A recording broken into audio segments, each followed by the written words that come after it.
Film घने जंगल के बीच में शुरू होती है, जहां आना नाम की एक लड़की अपने पिता गेब के साथ रहती है। वह गेब को अपना डैडी कहती है और गेब उसकी जरूरतों का ख्याल रखता है। गेब एना को घर में रखता रहा है, उसे कभी भी बाहरी दुनिया का पता नहीं लगाने देता। अना कभी भी बाहर नहीं गई, सिवाय उस खिड़की के जहां से बाहर की दुनिया की झलक मिलती है। लगभग हर रात गेब एना को जंगली जानवरों, नुकीले दांतों, लंबे नाखूनों और बालों वाले डरावने जानवरों के बारे में बताता था और उसे उनसे दूर रहने का सुझाव देता है। ये बातें एना को डराते हैं, लेकिन बाहरी दुनिया के बारे में उसकी जिज्ञासा बढ़ती रहती है। उसे जंगली जानवरों से बचाने के लिए और उसे घर के अंदर रोकने के लिए गेब दरवाजे के हैंडल को बिजली से चालू करता है। वह उसका पिता होने का दावा करता है और उसका भरण पोषण करता है।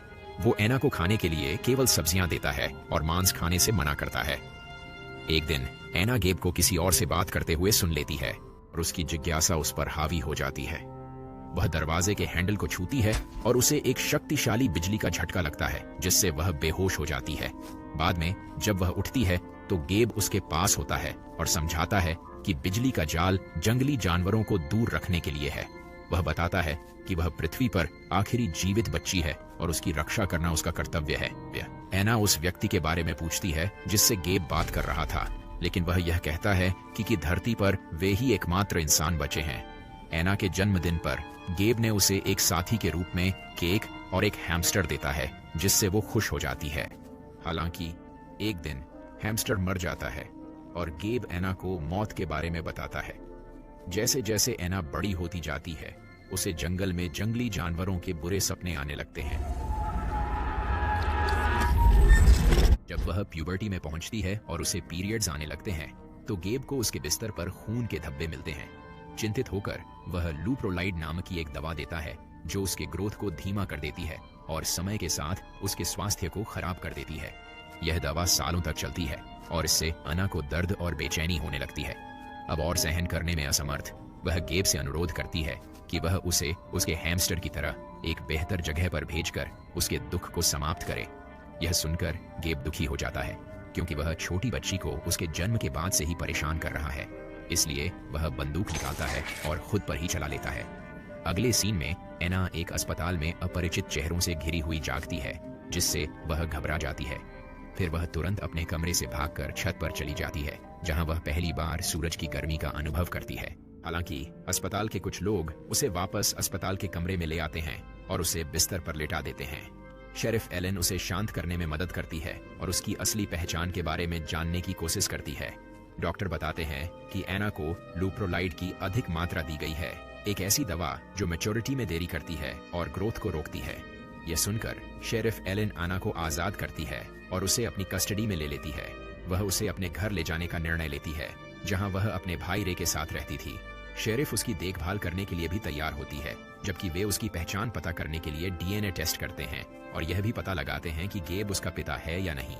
यहाँ हमें पता चला कि गेब मरा नहीं है। दरअसल अस्पताल के दूसरे कमरे में उसका इलाज चल रहा है। आगे बढ़ते हुए एना अपने नए जीवन में बसना शुरू कर देती है और रे से प्यार करने लगती है। जैसे ही वह प्यूबर्टी में प्रवेश करती है, उसे अपनी असाधारण सुनने की क्षमता का पता चलता है और उसे नॉर्दर्न लाइट्स, जंगल के जंगली जानवर सपने में आने लगते हैं। एना भी रे के साथ स्कूल जाने लगती है, जहां वह पहली बार अपनी उम्र की लड़कियों से मिलती है। जिज्ञासा से प्रेरित होकर एना नॉर्दर्न लाइट्स और जंगली जानवरों के बारे में ज्यादा जानने के लिए लाइब्रेरी में जाती है। एना अब अपनी फ्रीडम को एंजॉय करने लगती है। उसे बाहर जाना और नेचर में रहना अच्छा लगता है। एक दिन जब वह स्कूल से लौट रही थी, उसने एक हिरण को देखा और पता नहीं उसे क्या हुआ, वो उसका पीछा करने लगी। इससे पहले कि एना एक शिकारी के जाल में फंसती, भेड़िए की खाल पहने हुए एक अजीब आदमी ने उसका रास्ता रोक दिया और वो बच गई। अगले दिन जंगली शिकारियों के बारे में और अधिक जानने के लिए वो फिर लाइब्रेरी जाती है। जैसे ही वह किताब के पन्ने पलटती है, उसे अपने नाखूनों पर काले निशान दिखाई देते हैं। अगले सीन में जब एना बाथटब में थी, एलन उसे डीएनए टेस्ट का रिजल्ट दिखाती है, जिसके अनुसार गेब उसके पिता नहीं थे। ये सब जान के एना परेशान हो जाती है। एक शाम एना और रे छत पर एक साथ समय बिताते हैं। जबकि रे उसे स्कूल के काम में मदद करने की कोशिश करता है, एना का ध्यान नॉर्दर्न लाइट्स के टॉपिक पर आकर्षित होता है। जैसे ही वे लेटते हैं, एना को दूर से टिमटिमाती रोशनी दिखाई देती है, जो कि जेन के घर पे चल रही पार्टी की वजह से थी। एना बताती है कि जेन उसकी दोस्त है और वे दोनों भी उस पार्टी में जाने के लिए जाते हैं। ये पहली बार है जब वह ऐसी किसी पार्टी में जाती है। कुछ ड्रिंक्स पीने के बाद एना को काफी अनईजी फील होने लगता है। पार्टी के दौरान रे और एना काफी नजदीक आ जाते हैं, लेकिन जैसे ही रे उसे किस करने जाता है, एना के मुंह से खून निकलने लगता है। वह बाथरूम की ओर भागती है और शीशे में देखने पे उसे पता चलता है उसके कुछ दांत टूट रहे हैं। घबराहट से भरकर अन्ना एक खिड़की से जंगल में भाग जाती है। अचानक उसे लगता है उस पर पीछे से किसी जंगली जानवर ने हमला कर दिया। अपने आप को बचाने के लिए वो भी उस पर हमला करती है, लेकिन उसे एहसास होता है कि यह लॉरेंस है। वह उसकी मदद करने की कोशिश करती है, लेकिन बहुत देर हो चुकी होती है। काफी खून बह गया था, जिससे उसकी मौत हो जाती है। ये सब देखकर एना काफी परेशान हो जाती है और अपने अतीत का पता लगाने गेब के घर जाती है। अपने प्रश्नों के उत्तर पाने के लिए वो घर में इधर उधर देखती है। काफी देखने पे भी उसे कुछ नहीं मिलता, जिससे परेशान होकर वो वापस लौट जाती है। जब वह घर पहुंचती है, एलन उसके बारे में पूछती है, लेकिन एना कुछ भी नहीं बताती है और बस चुप रहती है। तभी पुलिस ऑफिसर रॉजर वहां पहुंचता है और बताता है कि लॉरेंस गायब हो गया है। वह एना से सवाल करने की कोशिश करता है कि क्या वह इसके बारे में कुछ जानती है, लेकिन एलन उसे ऐसा न करने को कहती है और वो चला जाता है। रॉजर के जाने के बाद एलन एना से बात करने के लिए उसके पास जाती है, लेकिन एना उसे कुछ नहीं बताती है और चुपचाप बैठी रहती है। जैसे जैसे दिन बीतते हैं, एना की लगातार चुप्पी एलन को परेशान करने लगती है। एलन को ये देखकर भी बहुत आश्चर्य होता है कि एना अपने नाखूनों को रंग रही है। उसने ऐसा कभी नहीं किया था। उस शाम रे एलन को आश्वासन देता है कि वह एना का ध्यान रखेगा। वो शाम को उसके कमरे में भी जाता है, लेकिन बहुत समझाने के बाद भी वो कुछ नहीं बोलती और शांत बैठी रहती है। रे फिर उसके मुंह के अंदर देखता है और उसे पता चलता है कि वह अपने दांत खो रही है। ये देखकर वो डर जाता है और एलन को बताने के लिए बाहर भाग जाता है, जिससे अन्ना को भागने का मौका मिल जाता है। वह जंगल की ओर भागती है। अब यही एकमात्र स्थान है जहां वह सुरक्षित और शांत महसूस करती है। जंगल में उसे वही वुल्फमैन दोबारा मिलता है, जो उसे भूखा देखकर उसे भोजन देता है। फिर वह उसके नाखूनों और दांतों को देखता है और उसे शक होता है कि वो एक वाइल्डलिंग है। वुल्फमैन ने यह भी बताया कि उसकी मां का शव अभी भी गुफा के अंदर मौजूद है। अपनी मां की पहचान के बारे में जानने के लिए एना वुल्फमैन का पीछा करते हुए पास की गुफा में चली जाती है। अंदर उसे एक खोपड़ी मिली जिसमें गोली का छेद था। एना जैसे ही उसे अपने हाथों में पकड़ती है, उसे गैब दिखाई देता है, जो उसकी मां को गोली मार रहा होता है। एना अब सब कुछ समझ जाती है। वो जान जाती है कि गैब ने ही उसकी मां को मारा था, लेकिन वह एना को नुकसान नहीं पहुंचा सका, इसलिए वह उसे अपने साथ ले आया। यह जानने के बाद एना गैब से बदला लेने के लिए सीधे अस्पताल जाती है, लेकिन गैब की हालत देख के वो उसको कुछ नहीं करती और वापस आ जाती है। इस बीच एलन लॉरेंस की मौत से संबंधित केस फाइल की जांच करती है और एना के द्वारा बनाई हुई कुछ पुरानी पिक्चर्स देखती है। तब तक एना भी घर आ जाती है, लेकिन जैसे ही एलन उसके नाखूनों को देखती है, वह उसे हथकड़ी लगा देती है। फिर एलन उसे बताती है कि उसके कपड़े लॉरेंस की मृत बॉडी के पास से मिले थे और इसलिए सबको उस पर शक है। इसके बाद एना को जेल भेज दिया जाता है और उसकी कोई नहीं सुनता। जेल में एक दिन जब वह शीशा देखती है तो उसे पता चलता है कि उसके दांत उस खोपड़ी की तरह हो गए थे। उस रात गैब उससे मिलने जेल आता है और मानता है कि उसने ही उसे बचाया था और वह एक गलती थी। वह एना को एक इंजेक्शन देता है और उसे लगाने के लिए कहता है, लेकिन एना ऐसा करने से मना कर देती है। एना को कैद में डालकर गेब चला जाता है। अगले दिन एलन एना की जांच करती है, जो बिस्तर के नीचे छिपकर सो रही है। एलन सेल खोलती है, लेकिन एना हमला करके उसे गिरा देती है। फिर वह एलन सहित अन्य ऑफिसरों को बंद करके भाग जाती है। एक बार जब वह बाहर पहुंचती है तो संयोग से उसे रे अपनी कार में मिल जाता है। एना उसके पास आती है और उसे मदद करने के लिए मनाती है। वह उसे नॉर्दर्न लाइट्स तक ले जाना चाहती है, जहां उसका जन्म हुआ था। रास्ते में एना ने यह भी बताया कि वह एक वाइल्डलिंग है।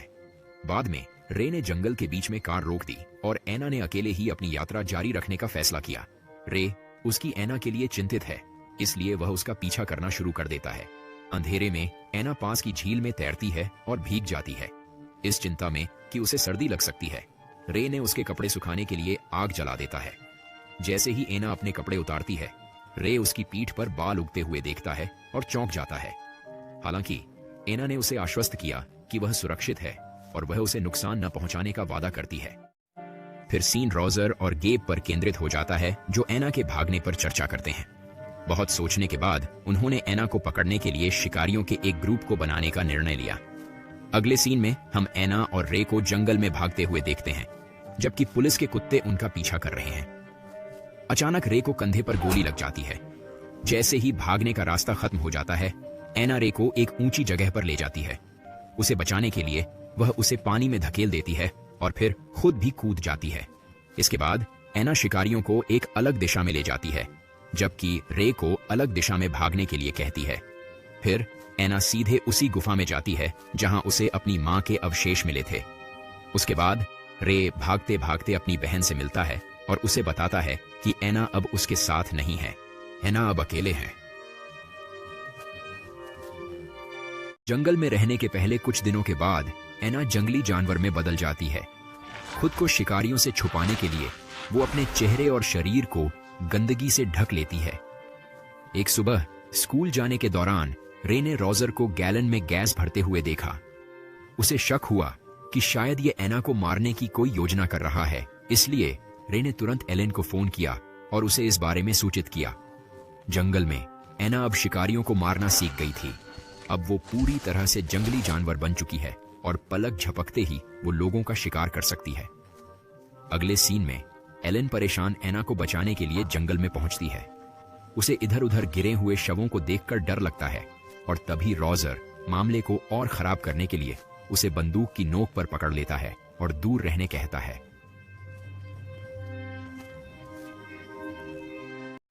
लेकिन अचानक वहां एना आ जाती है और रोजर को मार देती है। वो जाने से पहले एलन को अपना पेट दिखा के ये बताती है कि वो प्रेग्नेंट है।